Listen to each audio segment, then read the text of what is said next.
The Cultural Liturgies project as a whole really has its origins in Genesis in two things. One was trying to think through the nature and task of education, especially Christian higher education. And in that sense, my agenda and my project was to reconnect, you could say, worship and worldview, to re-embed the task of Christian education in a more holistic project of formation, which was not just inputting ideas into our intellect, but really forming our loves and desires and our longings that really sort of define who we are. So there was that educational impetus, if you will. But what happened was, as I was working on this project, I realized that the implications of this there were a lot of ripple effects. And it had implications beyond just the context of Christian universities and Christian colleges. So I would say then the other kind of impetus and genesis behind this was raising 4 teenagers.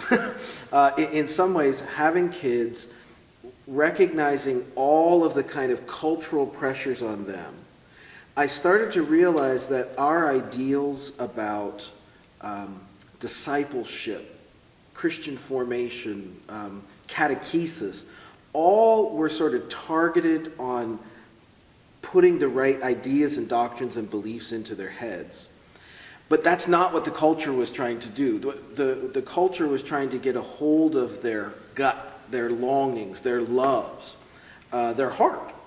And so in a lot of ways, I think the more existential genesis of the project is recognizing this power of what I came to call secular liturgies, these cultural practices, institutions, rituals, routines that really shape what we love.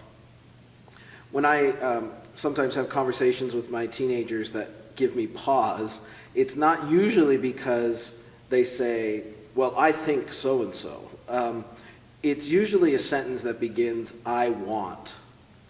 And those wants have been implanted in them through cultural practices, not so much through cultural messages. So a lot of the Cultural Liturgies project is trying to meet that challenge, but also seeing it as an opportunity to revision what's at stake in Christian disciplines, in the practices of Christian worship.